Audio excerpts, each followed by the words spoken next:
Okay, here I am back with a tutorial on how I create a spine for a journal, a book that I couldn't use the spine on. Either it was too damaged, as in the case of this, or it's just too small. The spine isn't the right size, and so you have to create one the right size.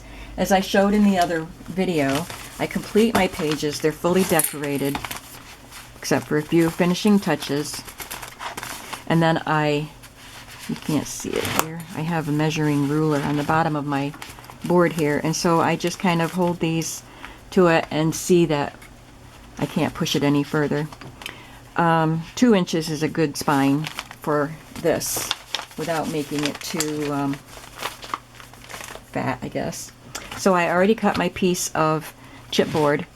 I told you that my friend gave me a package of envelopes of Tyvek, and her sister gave me a stack of this nice sturdy chipboard that she must have gotten online somewhere, and she didn't need it anymore, so she gave it to me. So I'm very fortunate that I have these bookmaking supplies donated to me. So here's the cover of the second circus journal, and I liked this design. I thought it looked very vintage circusy from that era. I like the 1930s circus era. The colors aren't bright and vibrant like you would think of a circus journal, but it's vintage, so I went with it, and I just used some muted circus images. I did not, well, I will go into that when I show the journal about where I got the printables. This is a piece of really thick woven rickrack that someone had gifted me. I think it came from Tammy. Is that right, Tammy? If I'm wrong, I'm sorry, but whoever sent that to me, thank you. I got a lot of Happy Mails recently, and sometimes it's hard to remember who sent what. I Mod Podged the cover, so it's all set to start creating a spine. So I cut my piece the same height as the book cover and 2 inches for the spine.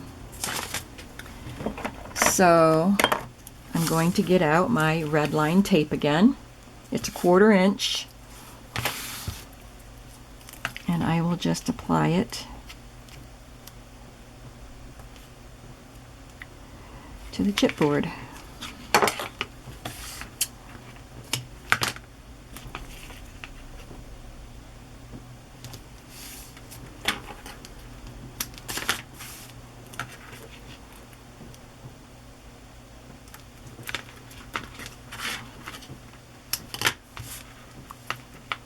Again, I don't put the tape down the center because I'm going to stitch down the center, so I'll have 3 signatures.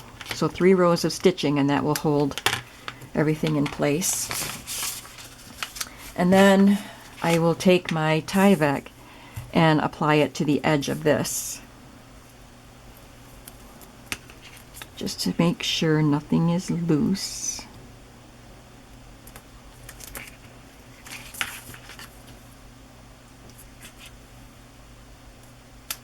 I think you can use this glue, 3-in-1 by Beacon. They're the people that make the Fabri-Tac. But I don't know, I'm always afraid. When I want something secure, like the binding, this is what I've used for a very long time, and I'm afraid to try anything new, although I recently discovered that 3-in-1 tape, and I really love it. I have to open another package of my red line tape, so I'll show you the package. This is what I find at Hobby Lobby, and this is what I get at Michael's. Same tape, same width, same price. Okay, so I'm going to take these off.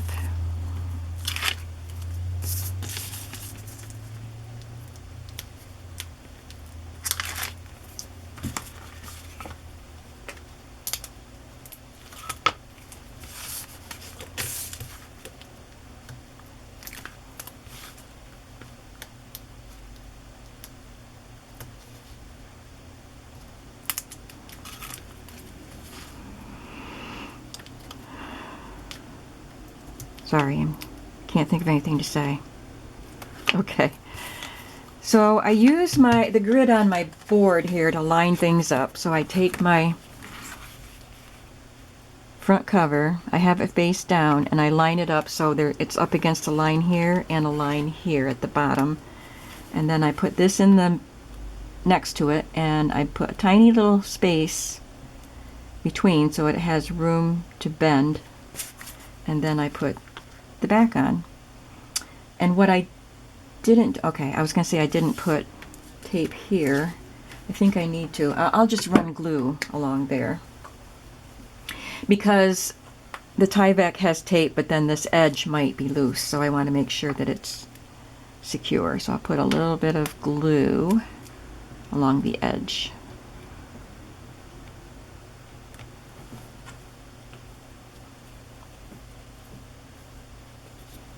And line these up. Sometimes I have a hard time lining these things up because I get them just so, and then I take my hand off them and my hand is stuck on the tape or something, and I move the book. And I take my Tyvek. I'm standing up to do this.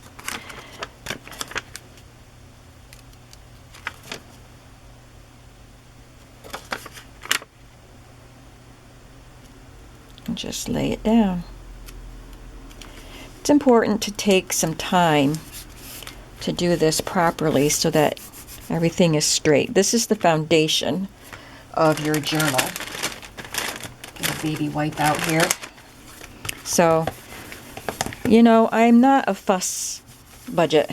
I'm not fussy about making everything just so, but I do try to be very careful when I'm putting the spine together because, like I said, it is the foundation of your journal. So, there it is. And now I have to make it look prettier. So, I used to put paper or even, that's a bigger gap than it needs to be there. I just want to show that to you. It doesn't have to be that big of a gap. But I don't think it would be wise to take it apart and fix it. Maybe. Yeah, that was just too big of a gap. I'm going to put a little more glue on.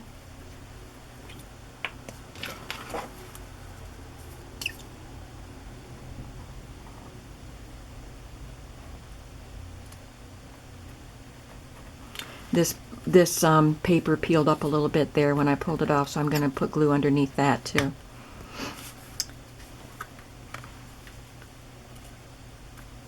That looks better. Okay, now I want to make it look pretty. As I was saying, I used to use scrapbook paper or cardstock. Sometimes I emboss the cardstock to make it textured, but I've begun using fabric, and I really like that because the fabric won't crack and tear. It's just more durable. This is a piece that my sister-in-law gave me. I think it's vintage. She gave me a whole bunch of vintage stuff from her grandfather's house or something. She's been going through stuff and she's giving me vintage stuff. Yay! And thank you, Doreen. So this is part of what she gave me, and she gave me a lot of this fabric. And isn't that perfect? It's a perfect color for this. So I'm going to apply this to the spine.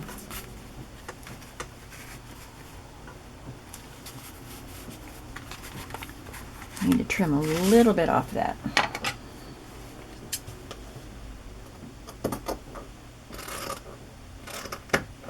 Now, what I did to get this straight was I cut a little snip in the fabric for the width that I wanted, and then I tore it, because you get a nice straight line when you tear, because it just goes right up against the grain of the weave.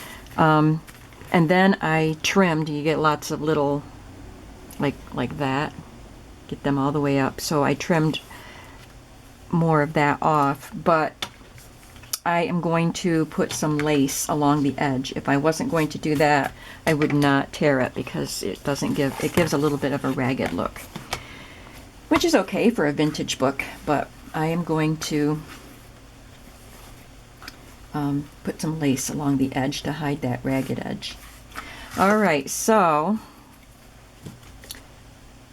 I'm going to put some glue. I do use the glue for this. I don't have Fabri-Tac. I've never used Fabri-Tac because I thought this was what everybody was using, and then I realized this is the same company, but it's called 3-in-1, but it really does work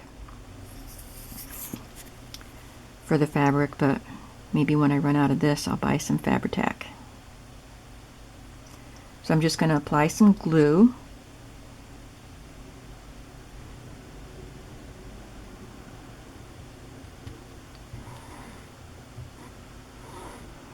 Now this I do put in the center because it will dry and it won't be sticky when I put my needle through, hopefully. I'll do that much for now and then lay it on my book.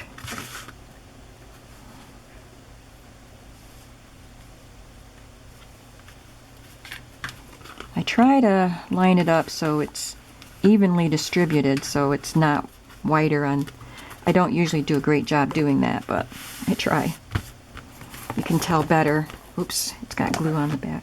You can tell better this way because you can see how far it extends past the Tyvek there. I got glue on my mat. Okay. Okay, and I'm going to, it hangs off a little bit, so I'm going to trim just a little bit more.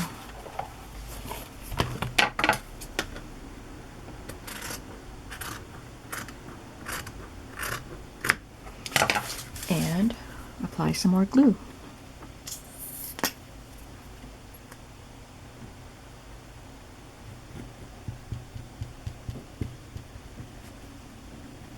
And I have put fabric on the spine and just fold it up about this much and then cover it with paper inside, pretty scrapbook paper. I've done it both ways, either with all fabric or fabric on the outside and paper on the inside. Or I use a kind of a lightweight craft cardstock. That works nice on the inside.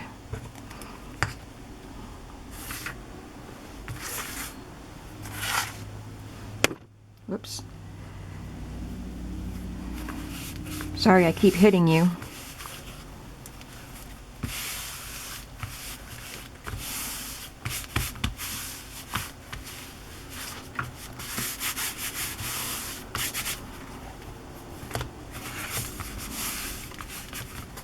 Okay, so then let it dry. And I already cut these for the end papers.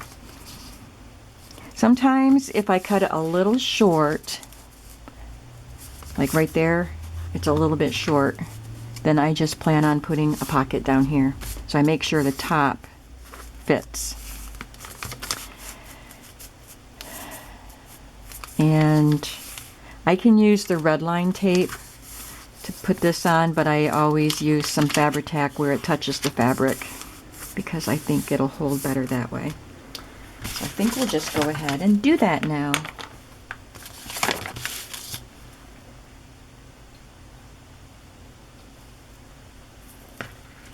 My battery is flashing, so I hope it lasts long enough for me to finish this book cover. But I think you've seen the important stuff anyway. I will put the end papers on, and I was going to put the book corners on. I didn't put the book corners on this one yet because I have to put the end papers on first.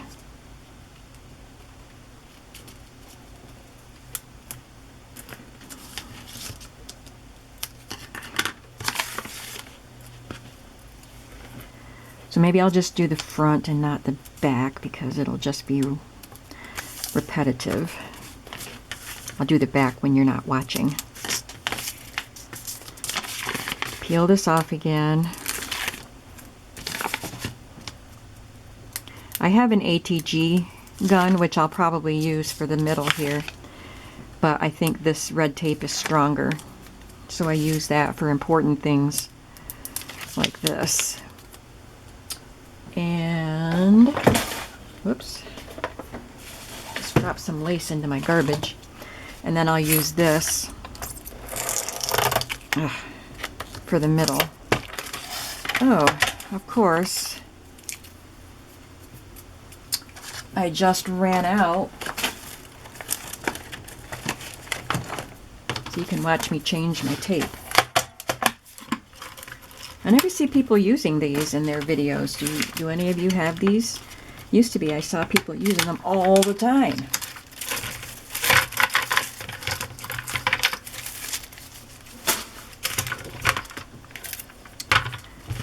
I'll take my tape,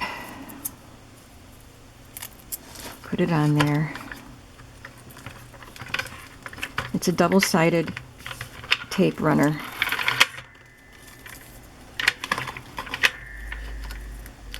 Tuck it in there, cut off the end, put the cap on it.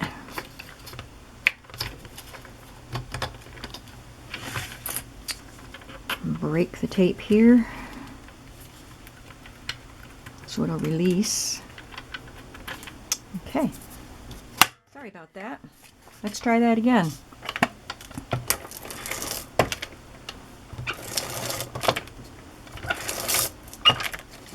All right.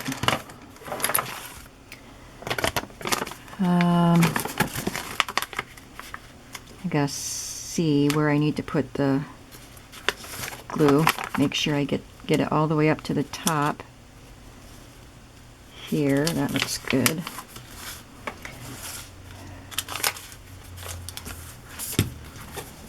Wow, I cut that paper big. I don't normally run it all the way to the edge like that. And that paper was a little wider than it needed to be. That's okay.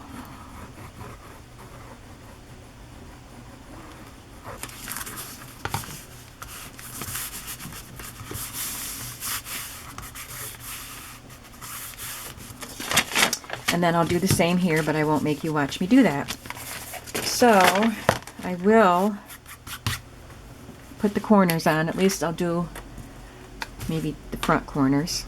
Yeah, because I can't do the back yet because it doesn't have the paper on it. So I use my glossy accents to help hold it because this works really well with metal.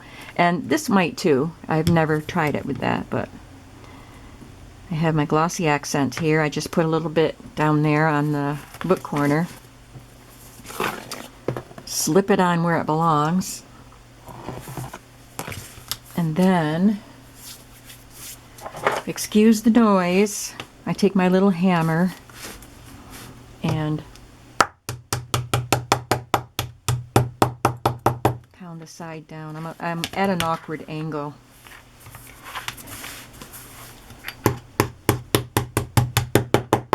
And I normally try to hold it in place while I'm pounding so I don't knock it askew. That looks pretty good. So I won't do the other ones while you're watching. Let's see, what else can I do while you're watching? I think that, oh, I know, I was going to put, oh, I'm sorry, I hit you again.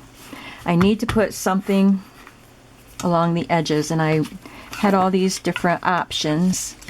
I thought, this is a favorite. I use this trim a lot. I get it at Hobby Lobby when they have their trims half price.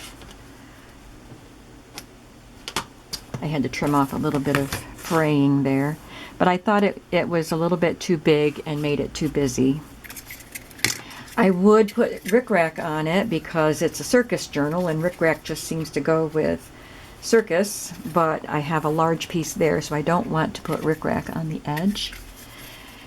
And I have this one, which I thought was an option. So let's look at that.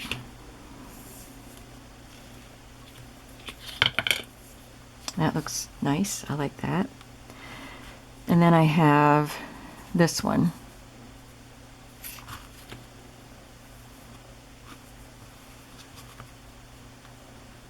Which I like also.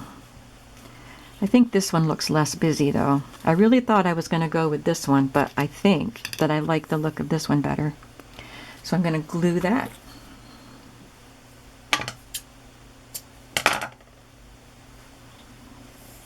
And then I think I'll call it quits because I'm at 20 minutes already.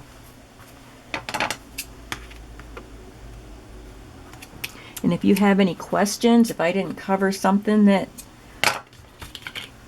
you're curious about, please feel free to comment and ask me questions. Well, I was going to use my 3-in-1, but I grabbed the wrong glue. But this will hold it. This is my Crystal Effects Glossy Accents. Crystal Effects is, I think it's the Stampin' Up! Brand of the same kind of glue. And I'll just stick that down there.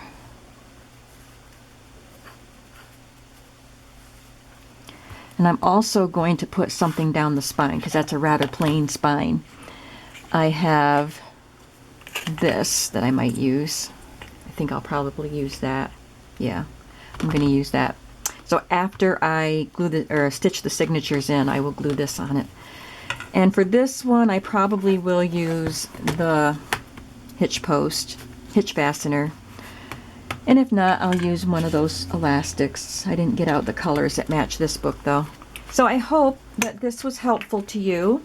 Thanks for hanging out with me. I have some more work to do to get these covers finished so I can stitch the signatures in and get these listed. I'm hoping to have them listed by Monday. So again, give me a thumbs up if you like the video. Subscribe to my channel if you haven't already. Leave a comment if you have any questions or just want to comment. Thank you very, very much for watching this video with me today. Bye-bye.